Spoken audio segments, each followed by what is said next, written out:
Assalamualaikum warahmatullahi wabarakatuh.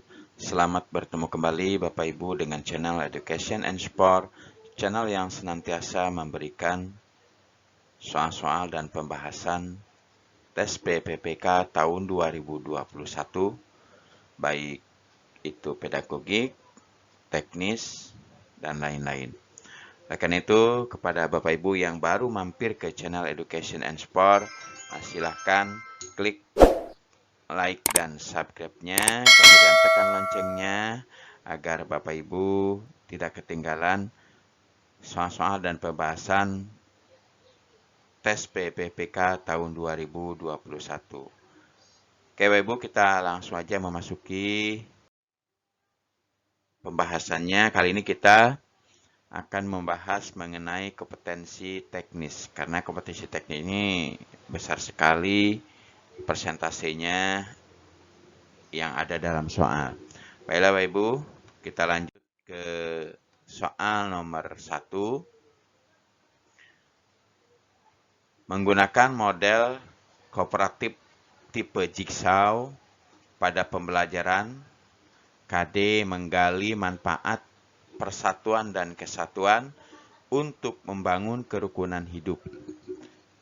Akan memiliki keunggulan terutama A. Hasil belajar lebih utuh dan bermakna dalam membangun praktek kerukunan hidup.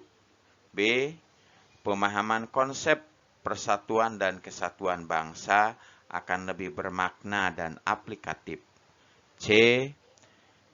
Orientasi nilai persatuan dan kesatuan siswa lebih mendalami untuk dihayati dan diamalkan. D.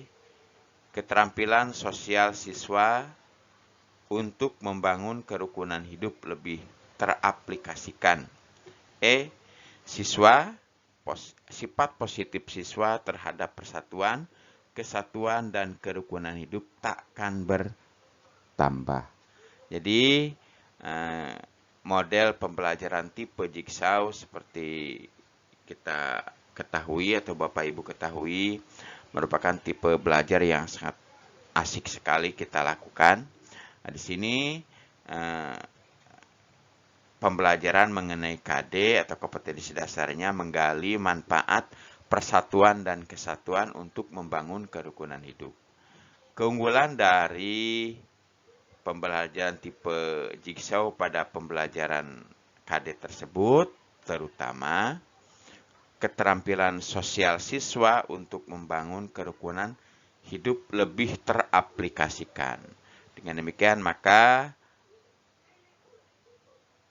pilihan yang tepat untuk soal nomor 1 ini adalah yang D.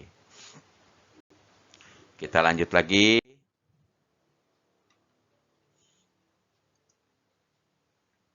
Dengan menggunakan lempeng segitiga sembarang, guru memotong-motong segitiga tersebut melalui sisi-sisinya menjadi 3 bagian. Kemudian memadukan ketiga segitiga melalui sudut-sudutnya sehingga diperoleh gabungan sudut yang merupakan sudut lurus. Dengan cara tersebut, guru telah mendemonstrasikan kepada siswa bahwa jumlah sudut dalam segitiga adalah 180 derajat. Cara guru tersebut merupakan metode pembuktian untuk A. Formal, B. Deduktif, C. Kritis, D. Kreatif, E. Non-formal. Jadi seorang guru ini akan membuktikan bahwa jumlah sudut sebuah segitiga adalah 180. Dibuktikannya dengan memotong segitiga-segitiga tersebut, kemudian menyusun besar-besar sudutnya, sehingga jumlahnya 180 derajat. Oke, metode yang diterapkan oleh guru tersebut merupakan metode pembuktian secara kreatif. Jadi, pilihan yang tepat untuk soal nomor 2 adalah yang E, Yang D, maaf ya, kreatif. Kita lanjut ke soal berikutnya.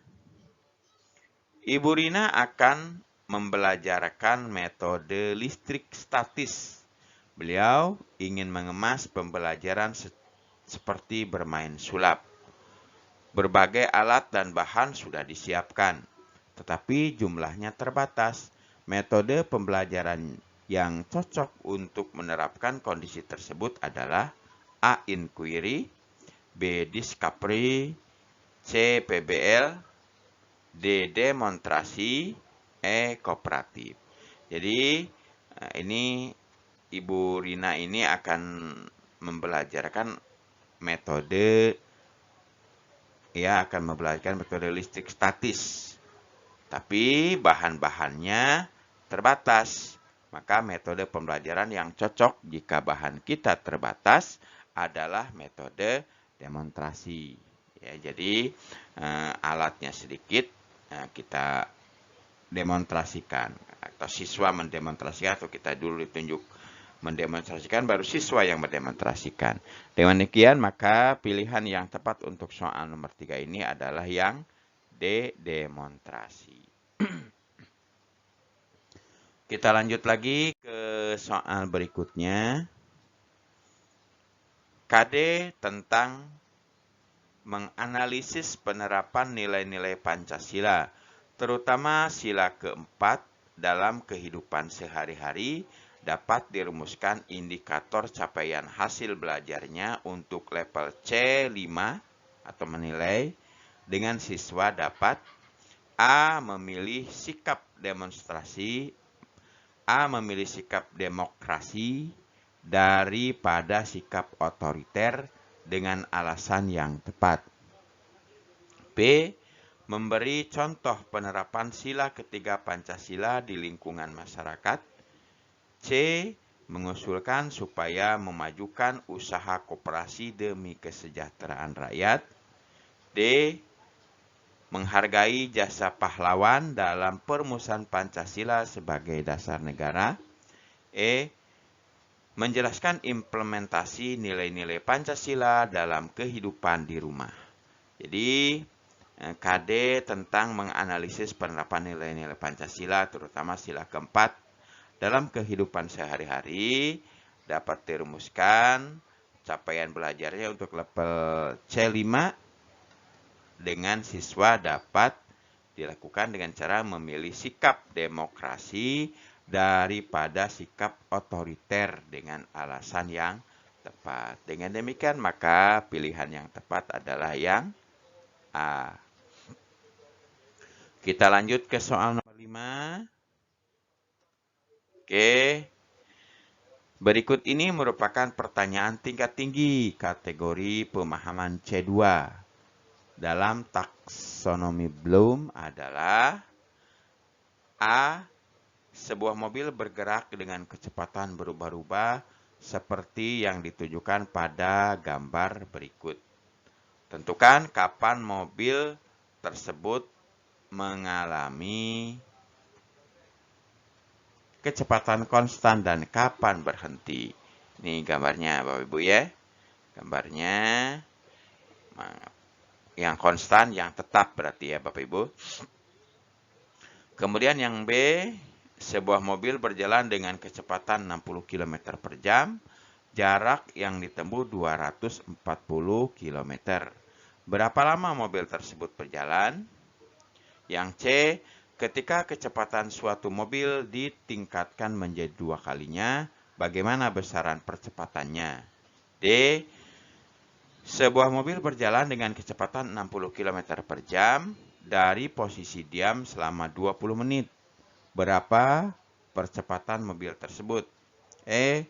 Dua buah mobil berangkat dari kota A pada waktu yang sama.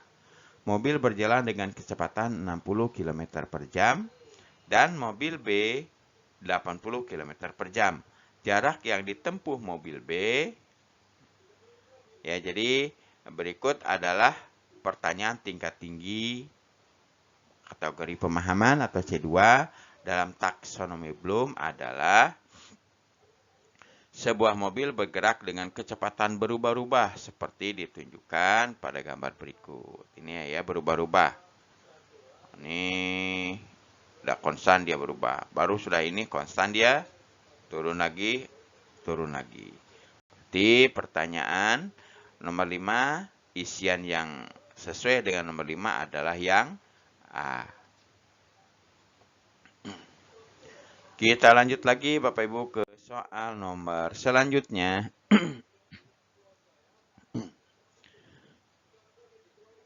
Pelajaran IPA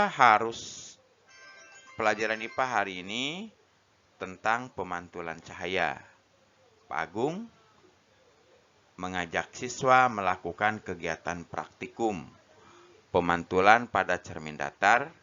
Penilaian yang diterapkan tidak hanya ranah kognitif tetapi juga psikomotorik. Berikut ini rubrik untuk menilai keterampilan siswa menggunakan busur derajat ketika mengukur besaran sudut datang dan memiliki skor rendah adalah A. Membaca hasil pengukuran busur derajat dari arah kanan. B. Meletakkan posisi 0 busur derajat pada garis normal. C. Meletakkan titik tengah busur derajat berimpit dengan perpotongan sinar pantul dan garis normal. E. Mengukur besar sudut antara garis normal dengan sinar datang. E. Menghitung sudut datang. Jadi pilihan yang tepat untuk soal nomor 6 ini adalah menghitung sudut datang. Oke, yang E Bapak Ibu ya, menghitung sudut datang. Kita lanjut lagi. Untuk mengembangkan konsep penjumlahan pecahan, alat peraga matematika yang paling tepat adalah A. Gambar beberapa persegi di papan tulis. B. Potongan sama besar model kue pisah. C. Lempengan persegi yang dipotong vertikal dan horizontal. D. Potongan model buah apel. E. Garis bilangan. Oke, jadi untuk mengembangkan konsep pembelajaran pecahan, alat peraga matematika yang tepat adalah potongan sama besar model pisah kue. Oke, dengan demikian maka isian yang tepat adalah yang B. Kita lanjut lagi, Bapak Ibu, ke soal nomor 8. Ibu Lia adalah guru SD kelas 5. Beliau akan mengajarkan materi peninggalan sejarah. Kegiatan siswa adalah mengamati tayangan video tentang benda-benda peninggalan sejarah. Langkah selanjutnya yang seharusnya dilakukan siswa adalah A. Membuat karangan tentang peninggalan sejarah yang telah diamati. B. Saling bercerita tentang pengalaman dari tayangan video dengan teman semeja. C. Setiap siswa menyebutkan berbagai macam benda peninggalan sejarah dalam laporan sederhana. D. Mengambil salah satu benda peninggalan sejarah. E. Guru membimbing siswa untuk melakukan diskusi kelompok tentang tayangan video. Jadi pilihan yang tepat untuk soal nomor 8 adalah guru membimbing siswa untuk melakukan diskusi kelompok tentang tayangan video. Dengan demikian maka pilihan yang tepat adalah yang E. Guru membimbing siswa untuk melakukan diskusi kelompok tentang tayangan video. Kita lanjut lagi. Pak Denny akan mengajar tema sumber daya alam. Ia berusaha agar siswa aktif, maka ia mempunyai rencana kegiatan yang sekiranya dapat dilaksanakan. Ia berusaha menggunakan benda sebenarnya sebagai media pembelajaran ketika menjelaskan sumber daya alam yang tidak dapat diperbaharui. Oleh karena itu, ia membawa benda-benda tersebut di depan kelas seperti A. Minyak tanah, batu bara, timah, dan sayuran. B. Emas, timah, batu bara, dan pasir kuarsa. C. Sayuran, buah-buahan, emas, dan intan. D. Sayuran, bunga, minyak tanah, dan pasir. E. Batu bara, nikel, bauksit, dan tumbuhan. Dengan demikian maka pilihan yang tepat yang dilakukan Pak Denny adalah membawa benda di depan kelas seperti emas, timah, batu bara, dan pasir kuarsa. Oke, penjelasannya Bapak Ibu pasti sudah tahu ya, karena Pak Denny ini akan menjelaskan tentang sumber daya alam yang tidak dapat diperbaharui. Yang A ada sayuran, berarti termasuk karena sayuran dapat diperbaharui. Yang B sama juga. Yang C sama juga, ada sayuran buah-buahannya. Yang D ada sayurannya. Dan yang E ada tumbuhan. Jadi yang tepat adalah yang B, emas, timah, batu bara, dan pasir kuarsa. Oke, kita lanjut Bapak Ibu ke soal yang nomor 10. Salah satu contoh rumusan tujuan pembelajaran yang baik adalah A. Mampu menirukan tulisan yang dicontohkan guru. B.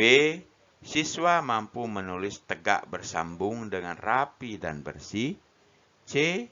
Siswa mampu mengungkapkan gagasan, perasaan, dan bentuk tulisan. D.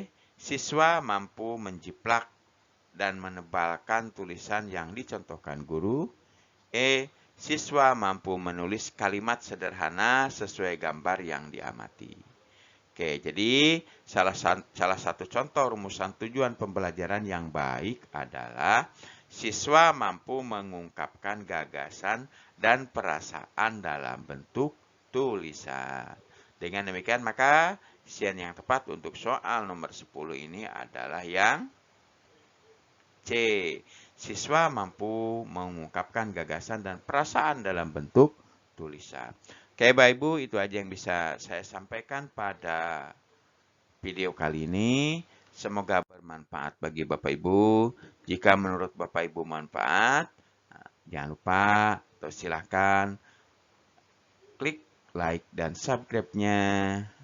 Kemudian, jangan lupa tekan loncengnya agar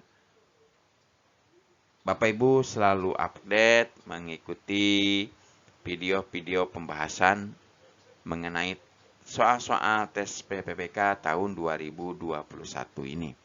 Oke Bapak Ibu, sekali lagi saya ucapkan terima kasih atas like dan subscribe-nya, karena subscribe dan like, komen, membunyikan lonceng notifikasi merupakan gratis Bapak Ibu, gratis, tidak dipungut biaya apapun.